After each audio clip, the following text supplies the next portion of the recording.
Okay guys, this is Survivor Nomad and I am back with another video.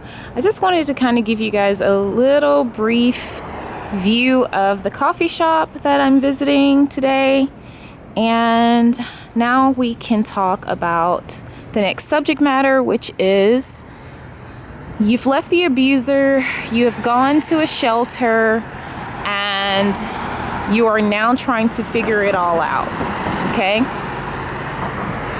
One of the things that I want you guys to understand is that this is a hard journey. It's tough. It's not going to be easy. And you might run into some issues once you are out of your abuser's grasp, okay? Meaning that you've left the house with them, or you've even left the relationship. I know some of you guys are not living with your abuser. You may just be dating your abuser, and that's okay. But it applies to anyone that's trying to leave, okay? So you've gotten into a shelter and now you are looking to stabilize yourself. You might want to look into some long-term shelters. I think I mentioned that in my last video. I think there are some shelters that will keep you up to 2 years.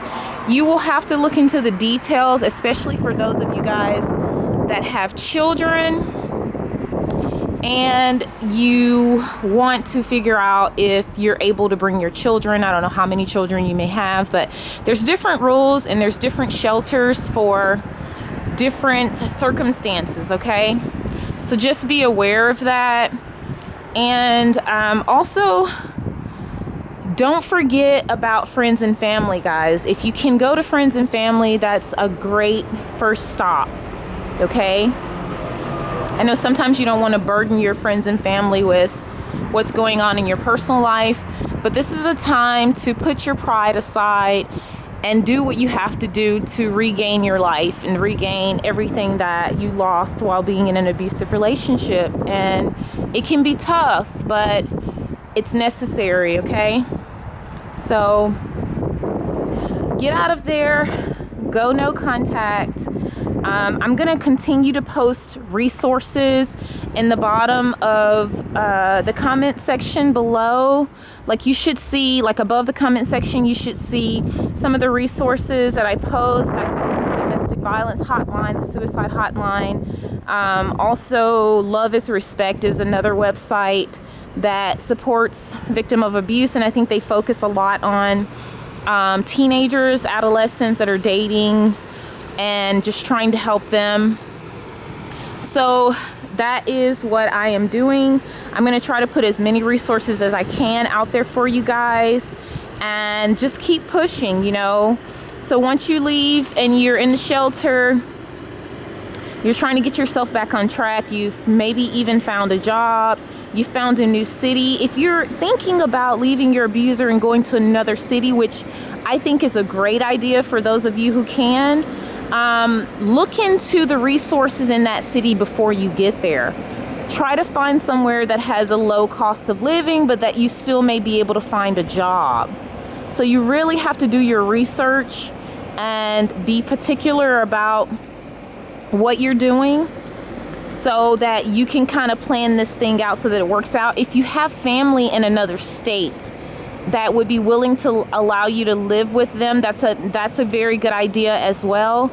But most of all, guys, just be safe. Create a safety plan before you go.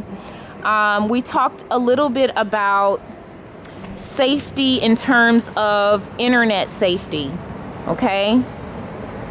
In terms of your social media, you know, I honestly went completely non-social media, where I would not get on my social media. I think I joined one support group, but I was not on my social media posting. Don't check into places because, you know, somebody can easily see your location. There is an option on some social media sites to basically have your page shut down temporarily while you're not on the site, and then when you come back on the site, you can have your page back on. That way you don't lose all your friends and your contacts, but at the same time nobody can post to your page, because a lot of times abusers will engage in cyberbullying, and that can be detrimental to your healing, guys, to see things from them, and they're flying monkeys. So be very careful about how you're using your social media. I personally went completely off social media. Like, I would not touch it because they are going to be watching your page more than likely. And it's going to be a very effective way to figure out where you are. If you're checking in to different places, that's a way for people to track your location. And I know it may be cool to check in and you want to keep up with your friends and family by checking in and saying, hey, I'm at this certain place, but it's not the time to do this when you're going through an abusive relationship and you're trying to escape and you're trying to keep yourself safe. This is definitely not the time to be checking in, guys. It's not the time to be on social media posting your status, things like that. You have to be very, very, very careful how you address this situation, because your safety is at risk, and you always want to be thinking about that first and foremost. So just keep the social media in check, guys. I know it's going to be hard. Please, whatever you do, don't go to your abuser's page. Don't go snooping around trying to see if he has a new source of supply.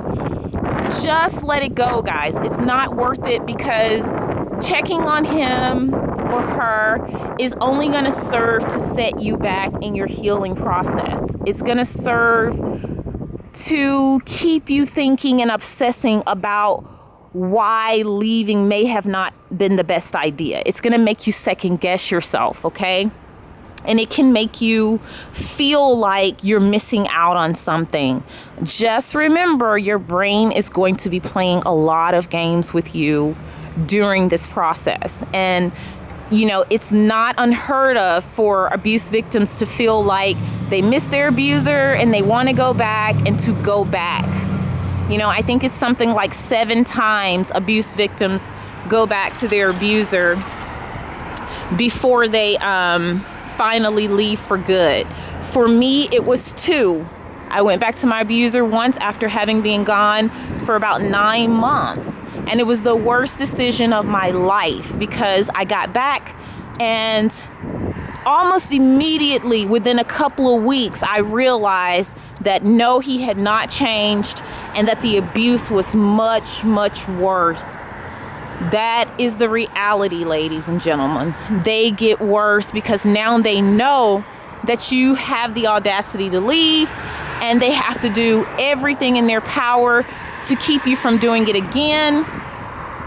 And not only keep you from doing it again, they have to punish you, guys. And this punishment can be very, very severe, okay? very, very severe types of punishments for you having left them to begin with. So it's not a good idea to go back. Once you've left, go no contact and stay no contact. Don't go back, don't call them, don't go trying to find an angle on them or their new supply.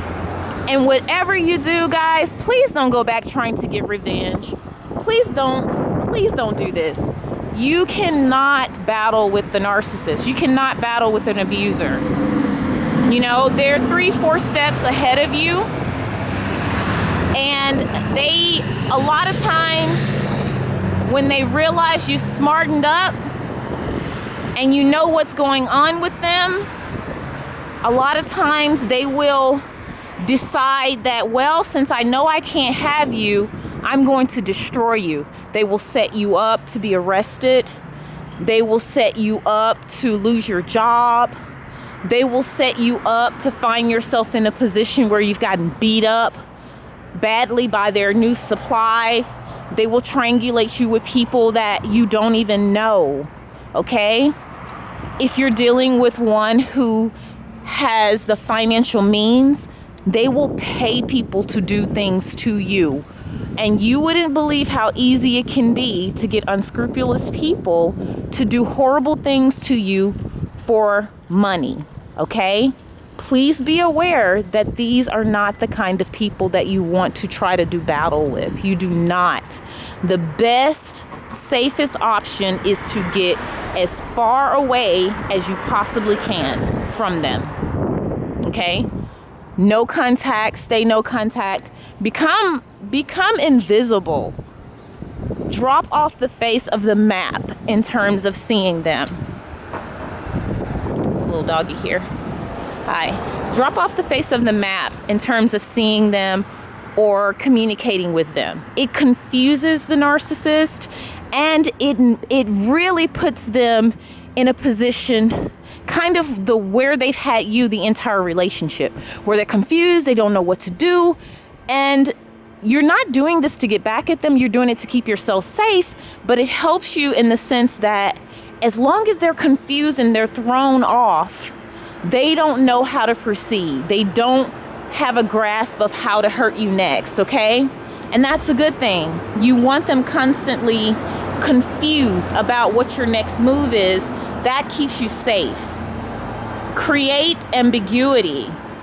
Create a sense of confusion by being unpredictable, okay? Create a sense of confusion by being unpredictable. Don't let them be able to predict what you're doing next and who you're doing it with. Be as secretive as you can. Stay hidden. You know, like I said, if you can, leave the area, okay, and go somewhere else. Go no contact. And just hide out. You know, hide out from them. You don't have to be seen or heard by them. Period. Stay away from them. That is the safest thing you can do, okay? So I hope this video has helped someone today. Please like, subscribe, and check out my other videos. I am now going on a walk, and then I'm gonna get back on my bike, and I'm gonna bike a few more miles and try to get some exercise in, and I will see you guys on the next video. Love you guys. Like, subscribe, and share my videos. Thank you.